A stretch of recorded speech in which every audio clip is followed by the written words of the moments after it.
श्री महालक्ष्मी नमः। नमस्कार प्रिय भक्तजनों, आप सभी का मायरा बॉयज़ चैनल में हार्दिक स्वागत है।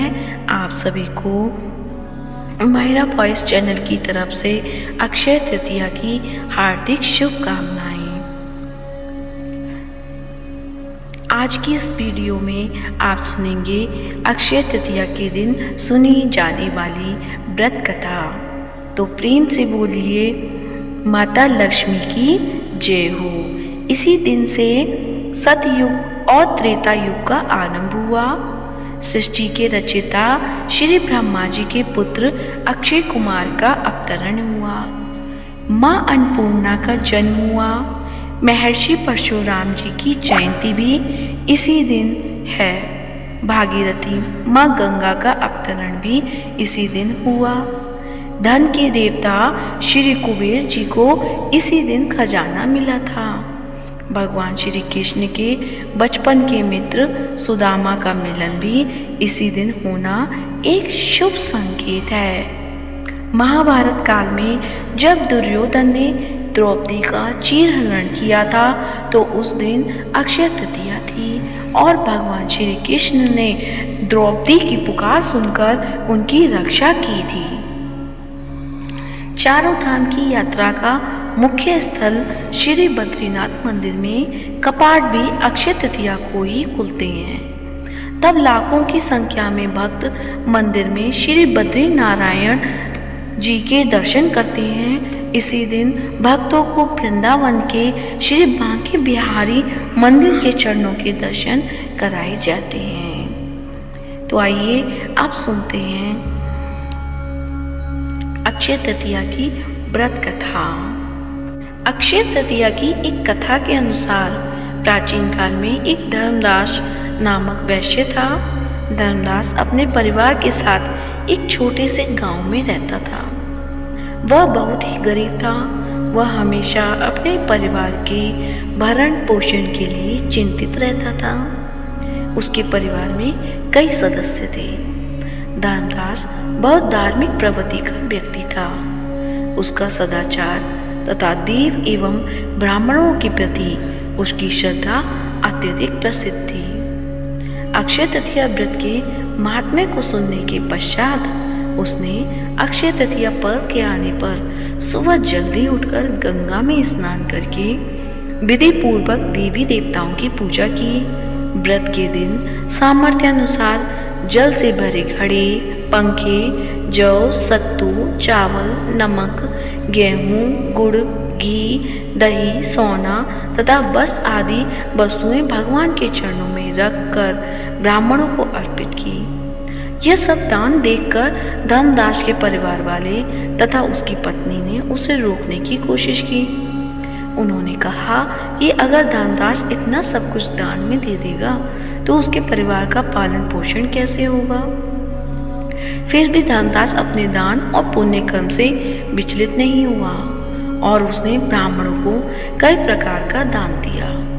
उसके जीवन में जब भी अक्षय तृतीया का पावन पर्व आया, प्रत्येक बार धर्मदास ने विधि से इस दिन पूजा एवं दान आदि कर्म किया।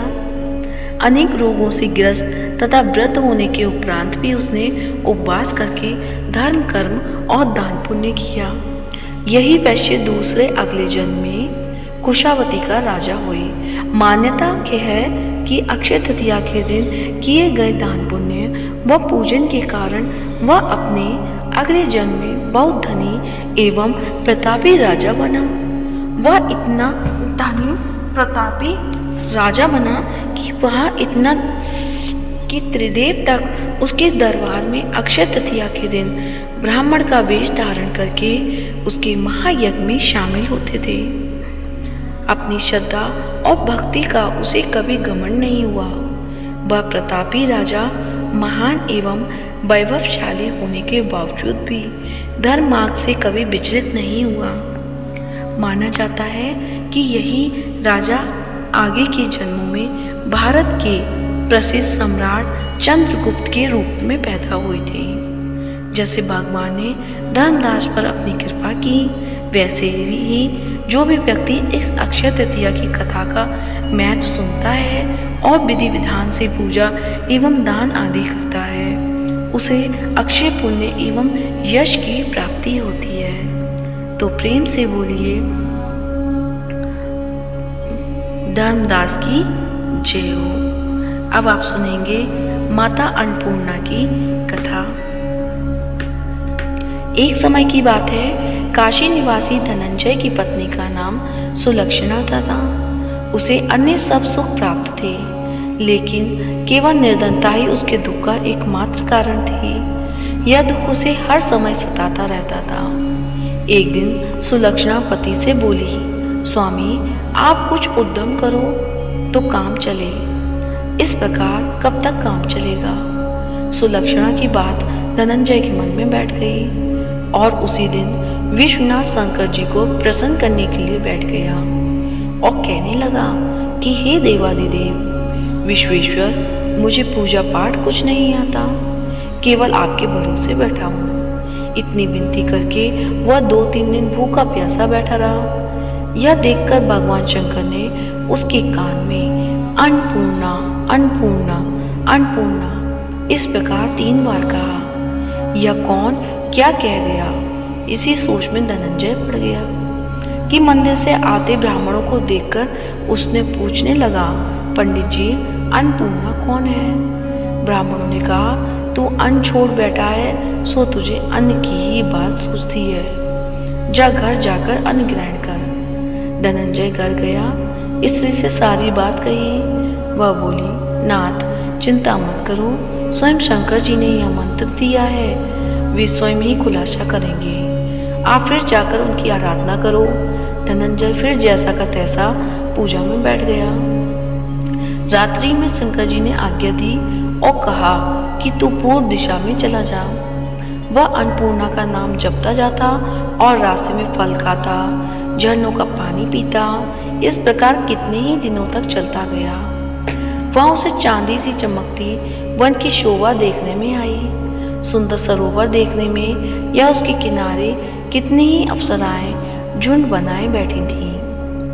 एक कथा सुनती और सब मिलकर माँ अन्नपूर्णा इस प्रकार बार बार कहती थी। रात्रि और आज से ही व्रत का आरंभ था। जिस शब्द की खोज करने वह निकला था वह उसे वहां सुनने को मिला। धनंजय ने उसके पास जाकर पूछा, हे देवियों, आप यह क्या करती हो? उन सब ने कहा, हम सब माँ अन्नपूर्णा का व्रत करती हैं। धनंजय ने पूछा, व्रत पूजा करने से क्या होता है? यह किसी ने किया भी है? इसे कब किया जाए? कैसा व्रत है? मैं और कैसी विधि है? मुझसे भी विस्तार से बतलाओ। वे कहने लगी, इस व्रत को सब कोई कर सकता है। 21 दिन तक के लिए 21 गांठ का सूत लेना चाहिए। 21 दिन यदि ना बने तो एक दिन उपवास करें। यह भी ना बने तो केवल कथा सुनकर प्रसाद लें। निराहार रहकर कथा कहें। कथा सुनने वाला कोई ना मिले तो पीपल के पत्तों को रख सुपारी या घृत कुमारी यानी ग्वार पाठा वृक्ष को सामने कर, दीपक को साक्षी कर, सूर्य, गाय, तुलसी या महादेव को बिना कथा सुनाए मुख में दाना न डालें। यदि भूल से कुछ पड़ जाए तो एक दिवस फिर उपवास करें। व्रत के दिन क्रोध ना करें और झूठ ना बोलें। धनंजय बोला, इस व्रत के करने से क्या होगा? वे कहने लगी, इसके करने से अंधों को नेत्र मिले, लूलों को हाथ मिले, निर्धन के घर में धन आए, बांझी को संतान मिले, मूक को विद्या आए और जो जिस कामना से व्रत करे माँ उसकी इच्छा पूरी करे। वह कहने लगा, बहनों, मेरे पास भी धन नहीं है, विद्या नहीं है, कुछ भी तो नहीं है। मैं तो दुखिया ब्राह्मण हूँ, मुझे इस व्रत का सूत दोगी? हाँ भाई, तेरा कल्याण हो, हम तुझे अवश्य देंगे। ले इस व्रत का मंगल सूत ले। धनंजय ने व्रत किया। व्रत पूरा हुआ तभी सरोवर से 21 खंड की सुवर्ण सीढ़ी हीरा मोती जड़ी हुई प्रकट हुई। धनंजय जय अन्नपूर्णा अन्नपूर्णा कहता जाता था। इस प्रकार कितनी ही सीढ़ियां उतर गया तो क्या देखता है कि करोड़ों सूर्य से प्रकाशमान अन्नपूर्णा का मंदिर है। उसके सामने स्वर्ण सिंहासन पर माता अन्नपूर्णा विराजमान है। सामने भिक्षा हेतु शंकर भगवान खड़े हैं। देवांगनाएं चंबर डुलाती हैं, कितनी हथियार बांधे पहरा देती हैं। धनंजय दौड़कर जगदम्बा के चरणों में गिर गया। देवी उसके मन का क्लेश जान गई।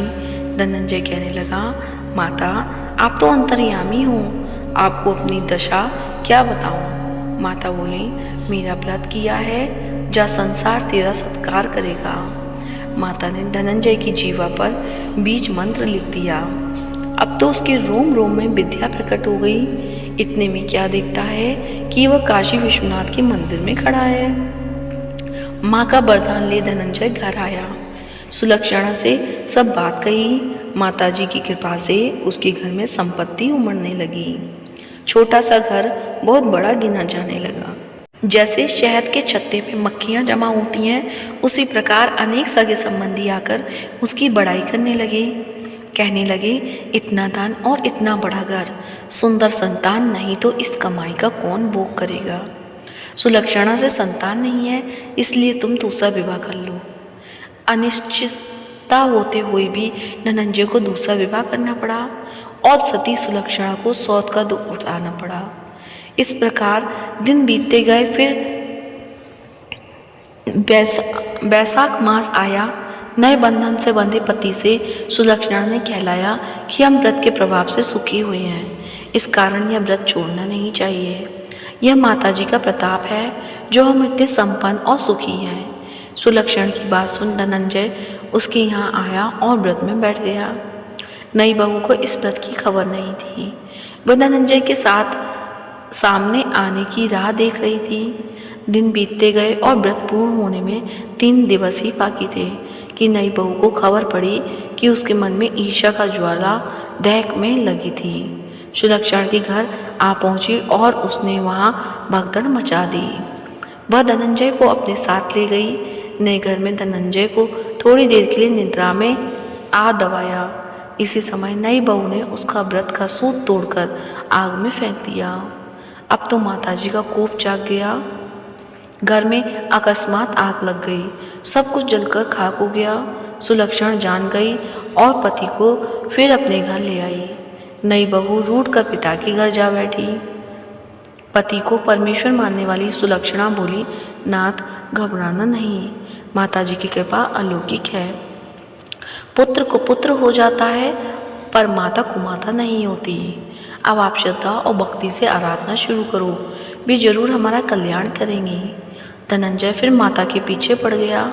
फिर वहीं सरोवर सीढ़ी प्रकट हुई। उसने माँ अन्नपूर्णा कहकर वह उतर गया। वहाँ जाकर माताजी के चरणों में रुदन करने लगा। माता प्रसन्न हो बोली, यह मेरी स्वर्ण की मूर्ति ले, उसकी पूजा करना, तू फिर सुखी हो जाएगा।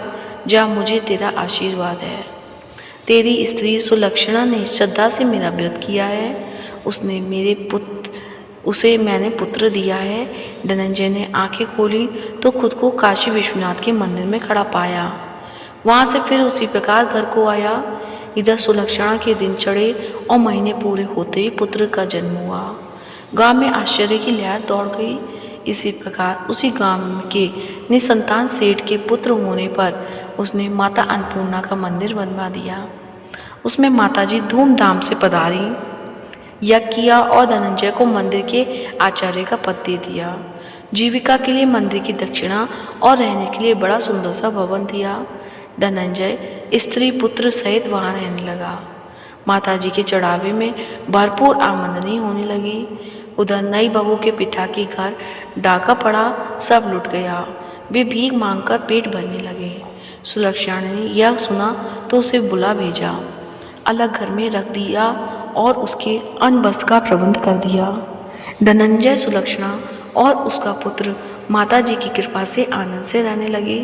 माताजी ने जैसे इनके भंडार भरे वैसे सबके भंडार भरे। तो प्रेम से बोलिए, माता अन्नपूर्णा की जय हो। आज का वीडियो अच्छा लगा है तो वीडियो को लाइक करें, शेयर करें और कमेंट में अन्नपूर्णा माता की जय हो अवश्य लिखें।